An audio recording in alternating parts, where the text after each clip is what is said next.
Жогорку кеңештин депутаты Гүлнара Клара Самат Кыргызстандын Орусиядагы атайын жана ыйгарым укуктуу элчиси кызматына көрсөтүлдү. Тийиштүү документтер парламенттин эл аралык мамилелер коргоо жана коопсуздук боюнча комитетине жөнөтүлдү. Ал кийинки жумада каралат.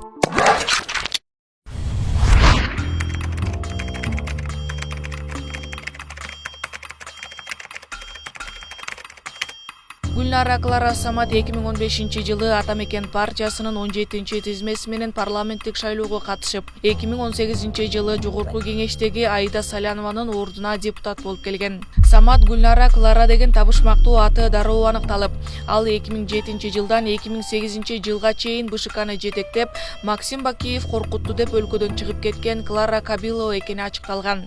Я, Кабилова Клара Саматовна, действующий председатель Центральной избирательной комиссии Кыргызской Республики, официально заявляю, что в период предвыборной кампании депутатов местной Кенеши Республики я подверглась со стороны сына президента Кыргызской Республики Максима Бакиева вопиющему давлению и оскорблению в нецензурной форме.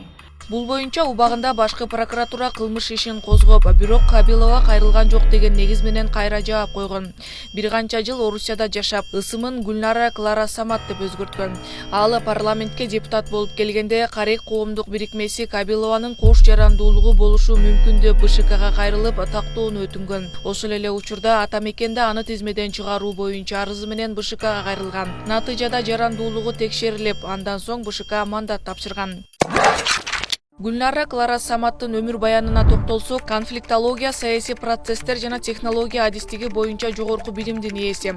2005-2006 жылдары Кыргызстандын Россиядагы элчилигинде кеңешчи болуп иштеген. 2006 жылы президент Курманбек Бакиевдин маалымат катчысы. 2006 жылдын октябрынан 2007 жылдын сентябрь айына чейин президентке караштуу эл аралык стратегиялык изилдөөлөр институтунун директору. 2007-2008 жылдын сентябрына чейин БШКнын төрайымы болгон. Эл тандоосунан ишенимдүү өтүп турган Ата Мекенди кулатып, айтылуу Ак Жол партиясын парламентке алып келген шайлоону өткөргөн. Бирок кийин Максим Бакиев кысым көрсөтүп жатат деп өлкөдөн чыгып кеткен. Кыргызстанга 2009 жылдын май айында кайтып келип, Жаныш Бакиевдин Шота Руставели көчөсү 2Б дарегиндеги офисинде президенттик шайлоо боюнча активдүү иштеген. Орусиядагы Кыргыз биримдиги уюмунун негиздөөчүлөрүнүн бири. 2010 жылдагы инкылаптан кийин биз өнүгүү үчүн деген эч кимдин эсинде калбаган саясий партия түзгөн. Гүлнара Клара Самат парламентке депутат болуп келгенден кийин Жогорку кеңештин трибунасынан кайсы бир маселени көтөрүп, же мыйзам долбоорун сунуштаганына күбө болгон жокпуз. Ал 2020 жылдын октябрындагы парламенттик шайлоого Мекенчил партиясынын 8-тизмеси менен катышкан. 2020 жылдагы парламенттик шайлоонун үгүт маалында Биримдик партиясын жетектеп барган Марат Аманкуловдун Кыргызстандын эгемендигине шек келтирип сүйлөгөн видеосу тараган. Бул видеону Аманкулов 2019 жылы Кыргызстан менен Орусиянын эри шаркак жылын өнүктүрүү маалындагы Москвадагы иш-чарада тартылганын, анын сөзү бурмаланганын айткан. Бирок Жогорку кеңештин расмий сайтында бул жолугушуу 2019 жылы эмес, 2020 жылдын февраль айында өткөнү тууралуу маалымат турат. Кызыгы бул жолугушууда Гүлнара Клара Самат да болгон. Бул айым Орусияга ыктаган Аманкулов эле эмес, экс-элчи. Орусияга кошулуу тууралуу дагы бир чуулгандоо себепкери Райымкул Аттокуров менен да тыгыз өнөктөштүк алакасы бар. oso.kg сайтынан Самат Гүлнара Клара деп издесең бир да маалымат жок. Бирок мурдагаты Клара Кабилова деген ысым менен бир нече компанияга ээлик кылары көрүнүп турат. Турак жай курган Роскыргызстрой ЖЧКсы 2007 жылы түзүлүп, аны Клара Кабилова жетектейт. Адилет министрлигинин берген маалыматында компанияны Кабиловадан сырткары дагы 5 адам биргелешип негиздеген. Алардын арасында кыргызстандык белгилүү куруучу маркум Ян Фишер, орусиялык ишкерлер Вячеслав Евдокимов, Евгений Горковский, Григорий Погосян жана мурдагы элчи Райымкул Аттокуров да бар. Компания курулуш иштерине багытталган, бирок анын кийинки кездердеги ишмердиги жана казынага төккөн салыктары тууралуу маалымат жок.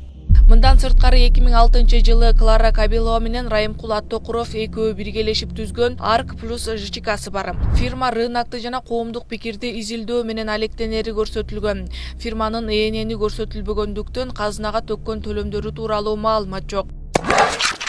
2007-жылы түзүлгөн Баязит Фарм жоопкерчилиги чектелген коомуна да Кабилованын аты негиздөөчүлөрүнүн бири катары көрсөтүлгөн. Аталган уюм фармацевтикалык продукцияны адистештирилген дүкөндөргө сатуу менен алектенет.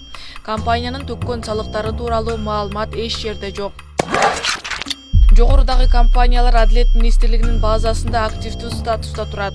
Жоюлган же кайра каттоодон өткөн эмес. Гүлнара Кларасамат бир нече компанияга ээлик кылганы менен бул тармактагы кирешесин ачыктаган эмес. Анын 2018-жылдагы декларациясында тапкан кирешеси 378.994 сом деп жазылган. Ал эми чыгымдары, турак жайы, башка баалуу мүлктөрүн көрсөткөн эмес. Ошондой эле жакындарынын кирешеси, чыгашасы туурасында да маалымат жок. Жогорку кеңештин депутаттарынын статусу жөнүндө мыйзамдын 72-беренесинде депутаттын ишин башка мамлекеттик же муниципалдык кызмат менен айкалыштыра албайт. Жеке ишкердик менен алектениши, коммерциялык уюмдун жетекчи органынын же байкоочулар кеңешинин курамына кирүүгө тыюу салат. Ушул берененин 3-бөлүгүндө каралган учурлардан тышкары Жогорку кеңештин депутаттын депутаттык ишин башка мамлекеттик же муниципалдык кызмат менен айкалыштыра албайт. Жеке ишкердик менен алектениши, коммерциялык уюмдун жетекчи органынын же байкоочулар кеңешинин курамына кириши мүмкүн эмес.